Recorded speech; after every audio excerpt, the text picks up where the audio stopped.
ஆண்டவன் தருகின்ற இந்த நற்கருணை விருந்திலே நாம் தகுதியோடும் நிறைவோடும் பங்கு கொள்ள வேண்டும் என்பது இந்த விருந்துக்கு காரணமாயிருக்கின்ற இறைவனுடைய அழைப்பு, அவருடைய விருப்பம். நாங்கள் இன்று எத்தனையோ ஆண்டுகளாக எத்தனையோ திருப்பலிகளிலே நற்கருணை உட்கொள்ளுகின்ற கிறிஸ்தவர்களாக இருக்கின்றோம். ஆனால் ஒரு கணம் எங்களுடைய மனசுக்குள்ளே கேட்டு பார்ப்போம்.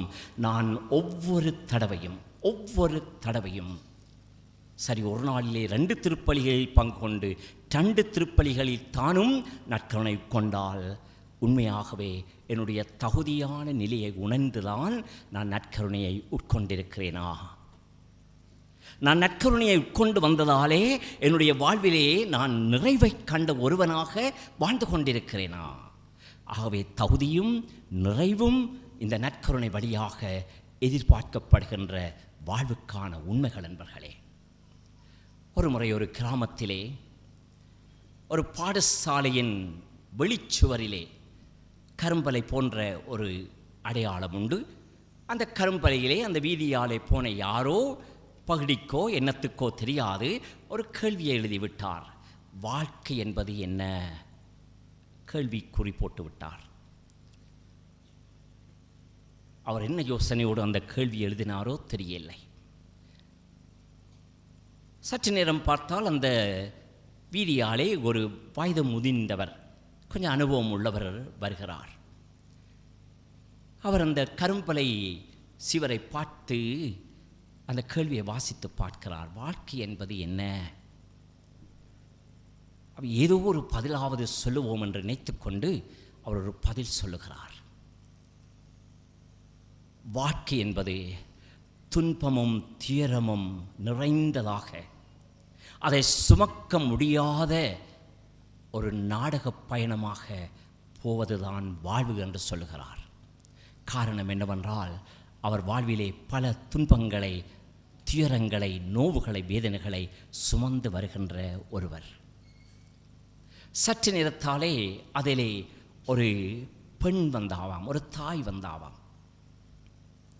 அந்த தாயும் அந்த கேள்வியை பார்க்கிறா. கிளை ஒருவர் மறுமொழி ஒன்று எழுதியிருக்கிறா. அவை அதை வாசித்து போட்டு அவவும் எழுதுகிறா.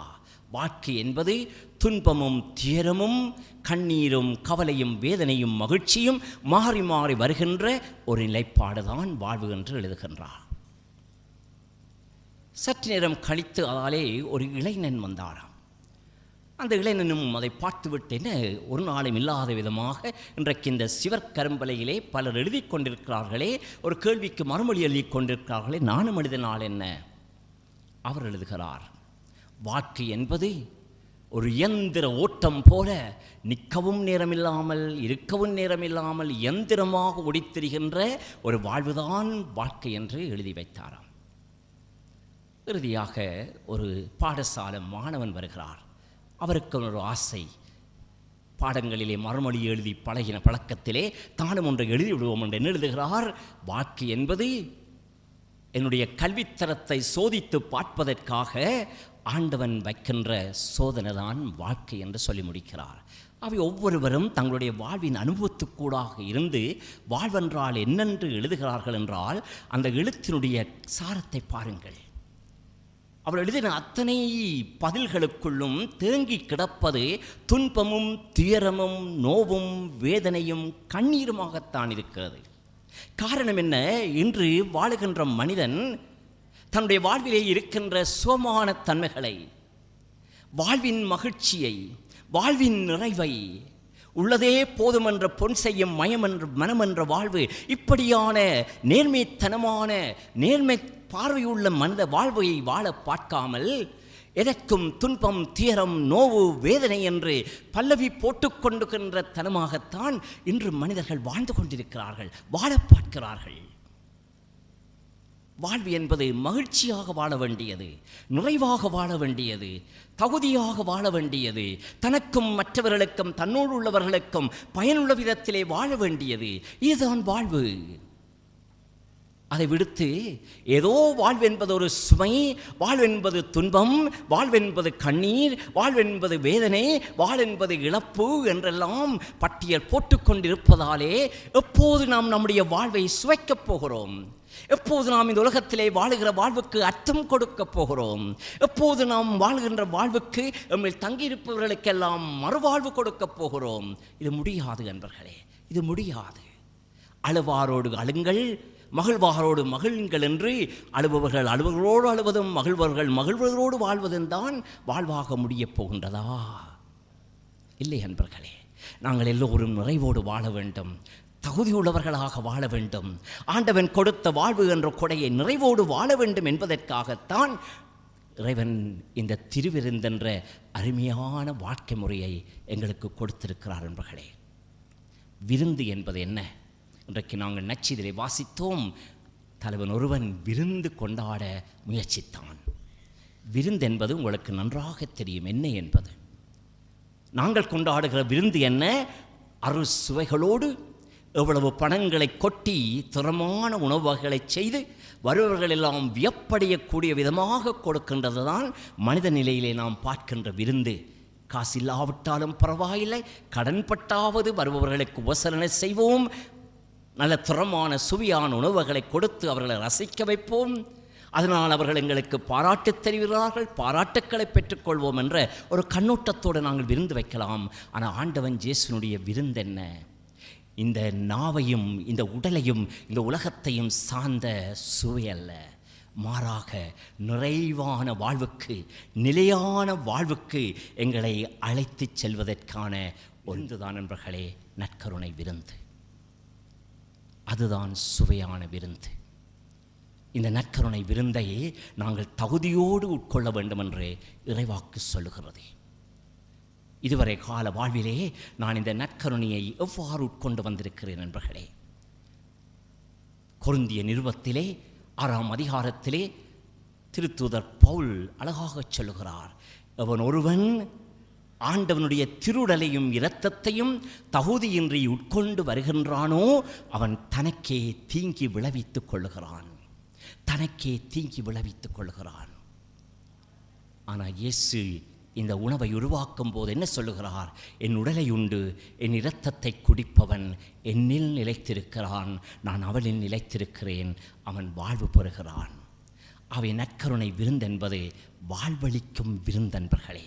நாங்கள் என்ன வேதனையோடு இருந்தால் என்ன, நோவோடு இருந்தால் என்ன, கண்ணீரோடு இருந்தால் என்ன, பஞ்சத்தோடு இருந்தால் என்ன, வெறும் வயிற்றோடு இருந்தால் என்ன, வறுமையிலே இருந்தால் என்ன, எல்லா நிலைகளிலும் எமக்கு நிறைவு கொடுக்கக்கூடிய ஒரே ஒரு விருந்து, யாரும் தர முடியாத விருந்து இந்த நற்கருணை தான் நண்பர்களே.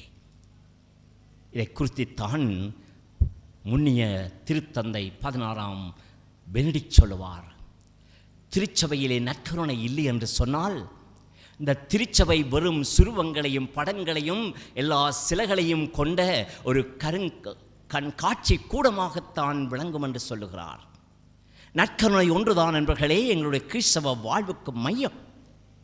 ஆண்டவன் இயேசு தன்னை சிலுவையிலே முற்றாக பலியாக்கி தன்னுடைய இரத்தத்தை முற்றாக கடைசி நீத்துளி வரையும் சிந்தி எங்களுக்கு உயிர்ப்பு வாழ்வு கொடுத்தார் என்றால் அதனுடைய முன்னடையாளம்தான் இந்த நற்கருணை. நாம் ஒவ்வொரு திருப்பலியிலும் நற்கருணை உட்கொள்ளும் பின்னாக இது ஆண்டவனின் மறை உண்மை என்று சொல்லும் போது நாங்கள் என்ன சொல்லுகிறோம்? ஆண்டவன் இயேசு மீண்டும் வரும் வரையிலும் அவருடைய மரணத்தை அறிக்கையிடுகிறோம். ஒவ்வொரு தடவையும் திருப்பலியிலே பங்கு கொண்டு நற்கருணையை உட்கொள்ளும் போதெல்லாம் நாங்கள் ஆண்டவன் இயேசுனுடைய மரணத்தை அறிக்கையிடுபவர்கள். ஏனென்றால் மரணத்தினால் எங்களுக்கு கொடுக்கப்பட்ட ஒரு கொடை, ஒரு விளைவுதான் நண்பர்களே இயேசுவின் திருவுடல். இன்றைக்கு நாம் அதை தகுதியாக உட்கொள்ளுகிறோமா? இன்று வாசித்த நற்செய்தியை பார்ப்போம். தலைவன் ஒருவன் விருந்து கொண்டாடுவதற்காக ஏற்கனவே முன்கூட்டியே அழைப்புகள் கொடுத்து விட்டான். ஆனால் விருந்துக்கு எல்லா ஆயத்தங்களும் ஆகிவிட்டன. விருந்துண்பதற்கு விருந்தாளிகள் யாருமே இல்லை. கடைசியிலே அனுப்பிவிடுகிறான். 6வது வீதியிலே இருந்தவர்களை கூட்டிக் கொண்டு வா, குருடோ செவிடோ முடவமோ எவராயினும் கூட்டிக் கொண்டு வா, ஏனென்றால் விருந்துக்கான எல்லாம் ஆயத்தமாகிற்று. அழைக்கப்பட்டவர்கள் சென்றபோது ஒரு சாக்குப்போக்கு சொன்னதை நீங்கள் நற்செய்தியிலே பார்க்கிறீர்கள். நாங்கள் ஆடு மாடு வாங்கியுள்ளோம், அதை உழுது பார்க்க வேண்டும். நாங்கள் கடை இருக்குது, கடைக்கு போக வேண்டும். வயல் வாங்கியிருக்கிறோம், வயலுக்கு போக வேண்டும். திருமணமாகி இருக்கிறோம், நாங்கள் வர முடியாது என்று இந்த உலகத்தின் சாக்கு போக்குகளை எல்லாம் சொல்லிக்கொண்டு அந்த விருந்தின் தன்மையை தவித்து விடுகிறார்கள், இழந்து விடுகிறார்கள். கிறிஸ்துவில் அன்பார்ந்தவர்களே, இன்று நம்முடைய கத்தோலிக்க கிறிஸ்தவர்களில் எத்தனை கத்தோலிக்க கிறிஸ்தவர்கள் இந்த நற்கருணை பலியிலும் திருவிருந்திலும் முழுமையாக விருப்போடு ஆர்வத்தோடு ஒழுங்காக தவறாமல் பங்கு கொள்ளவர்களாக இருக்கின்றோம்? அப்படித்தான் வந்தாலும் அது வாடிக்கையாக முடிகிறதா, கடமையாக முடிகிறதா? எவ்வாறு இந்த நற்செய்தியிலே வந்தது போல ஒவ்வொருவரும் ஏதோ ஒவ்வொரு சாக்கு போக்குகளை சொல்லி திருப்பலிக்கு போகின்ற வேளையையும் நற்கருணை உட்கொள்ளுகின்ற அந்த அடையாளத்தையும் நாங்கள் தவித்து விடுகிறோம். இன்று நற்செய்தி சொல்லுகின்றது, நாங்கள் வயல் வாங்கியிருக்கிறோம், அது உழுது பார்க்க வேண்டும். நாங்கள் கடை வைத்திருக்கிறோம், கடை பார்க்க வேண்டும். இதெல்லாம் என்னத்தின் அடையாளம்? இந்த உலக ஆசைகளின் அடையாளம். இன்றைக்கு நம்முடைய எத்தனையோ கத்தோலிக் கிறிஸ்தவர்கள் உலகத்தின் தேவைகளை மையப்படுத்தியவர்களாக ஆலயம் வருவதும் திருப்பலியில் முழுமையாக பங்கு கொள்வதும் இந்த ஆண்டவன் இயேசுவை நற்கருணை கொண்டு அவராக மாறி அவரோடு வாழ்வுக்குள்ளே நற்கருணையை ஏந்தி கொண்டு போகின்ற நடமாடும் பேளங்களாக வாழ்வதிலே இன்றைக்கு தவறி நிற்கிறோம் என்பர்களே. இன்றைக்கு இந்த ஞாயிறு கடந்திருநாள் ஆகினும் எத்தனை கத்தோலிக்க கிறிஸ்தவர்கள் தவறாது இந்த ஞாயிறு திருப்பலியிலே பங்கு கொள்வதிலே ஆர்வம் கொண்டிருக்கிறோம். கடைக்கு போக வேண்டும், வயல் உழ வேண்டும் என்று இந்த உலகத்தின் ஆசைகள் தேவைகளுக்காக பணம் உழைக்க வேண்டும், சம்பாதிக்க வேண்டும், அங்கு போக வேண்டும், இங்கு போக வேண்டும் என்ற இந்த உலகத்தின் காரியங்களை எல்லாம் முன்னே வைத்துக்கொண்டு ஆண்டவனை நாடி ஓடி வந்து அவரை நற்கருணையிலே உட்கொண்டு அவருக்காக வாழ்வதும் பலியாகுவதையும் தவித்து கொண்டிருக்கிறோம். ஒரு நல்ல உதாரணம் என்று சொல்லுகிறேன். ஒரு நாய் வீதியாலே போகும்போது ஒரு காஞ்சை எலும்பை கண்டதாம். அந்த எலும்பை கண்டதும் அந்த நாய் கடிக்கத் தொடங்கிற்று. எலும்பை கடிக்க கடிக்க அந்த எலும்பு நாயினுடைய உதடை காயப்படுத்த அந்த நாயின் வாயிலிருந்து அதிகப்படியான இரத்தம் வரத் தொடங்கியது. நான் நினைச்சது இந்த எலும்புக்குள்ளே இருந்துதான் இரத்தம் வருகிறது என்று நினைச்சு அந்த எலும்பை இன்னும் கடிக்கத் தொடங்கியது. அன்பர்களே, இன்றைக்கு நாம் சில வேளை அன்பர்களே இந்த நாயைப் போல உலகத்தின் காரியத்துக்காக, உலக இன்பத்திற்காக, உலக பொருள் பண ஆசை தேவைகளுக்காக நாங்கள் ஆண்டவனை தொலைத்து விடுகிறோம். ஆண்டவனை தொலைத்து விடுகிறோம். ஏதோ பொருள் தேடுவதான எங்கள் வாழ்வுக்கு மகிழ்வும் நிறைவும், அதில் நிம்மதி காழ்வதான எங்களுடைய வாழ்வுக்கான இரத்தம் என்று நாங்கள் அந்த நாயைப் போல உலகத்தின் தேவைகளுக்காக ஏமாந்து போகின்ற மக்களாக இன்றைக்கு இருக்கிறோம் என்பர்களே. அவை ஆண்டவன் இயேசு தண்ணியை உடைத்து தண்ணியை பிழிந்து அப்ப வடிவிலே இரச வடிவிலே தன் உடலையும் இரத்தத்தையும் எங்களுக்கு ஆன்மீக உணவாக தந்திருக்கிறார் என்றால் அதற்கு ஒரு அர்த்தம் உண்டு, ஒரு வாழ்வு உண்டு, ஒரு நிறைவு உண்டு. எனவே அன்பு கிறிஸ்தவர்களே, எங்களுக்கு நற்கருணை இல்லை என்றால் கத்தோலிக்க கிறிஸ்தவ வாழ்வு இல்லை. வெறும் திருப்பலிக்கு வந்து போவதுதான் கிறிஸ்தவ வாழ்வு என்பதும் அல்ல. நாம் திருப்பலியிலே பங்கு கொள்ள வேண்டும், முழுமை அடைய வேண்டும், நிறைவு காண வேண்டும் என்றால் ஆலய முன்றலிலே இருந்து முற்றத்திலே நின்று திருப்பலியை பார்த்துவிட்டு போகின்ற வாழ்வல்ல. திருப்பலியிலே முழுமையாக நிறைவாக பங்கு கொள்ளுகின்ற கிறிஸ்தவர்களாக மாற வேண்டும், வாழ வேண்டும், வளர வேண்டும் என்பர்களே. எனவே இன்றைய நாளிலே நற்கருணையின் ஆண்டவருக்கு வணக்கமும் ஆராதனையும் புகழ்ச்சியும் செய்து கொண்டிருக்கிற நாங்கள் அவர் உண்மையிலே இந்த நற்கருணையை பிரசன்னமாக இருக்கிறார் என்பதை நம்பிக்கொள்வோம் என்பர்களே. இன்றைக்கு உலக அரங்கிலே இந்த நற்கருணையிலே உயிருள்ள ஆண்டவன் பிரசன்னமாக இருக்கிறார் என்பதற்கு அடையாளமாக ஆயிரம் அற்புதங்கள் நடந்து கொண்டே இருக்கின்றன. வெகு விரைவிலே திருத்தந்தையால் புனிதர் பட்டத்துக்கு உயர்த்தப்பட இருக்கிற அக்விட்டிஸ் என்ற இளைஞன் எதற்காக திருநிலைப்படுத்தப்பட இருக்கிறான்? அவன் சிறுவனாக இருந்த காலத்திலேயே திருப்பலிக்கு தவறாதவர், நாளாந்தம் திருப்பலிக்கு செல்லும் பழக்கம் உள்ளவர், நாளாந்தம் திருப்பலிக்கு சென்று நற்கருணையை உட்கொள்ளும் பழக்கம் உள்ளவர். வாரம் வாரம் தன் பங்குக்குருவிடம் போய் பாவ அறிக்கை செய்து கொள்பவர், ஒவ்வொரு நாளும் 1 மணி நேரம் நற்கருணை ஆராதனை செய்வதிலே தவறாதவர், அவ்விதமாக நற்கருணை வாழ்வுக்குள்ளே வளர்ந்தவர்.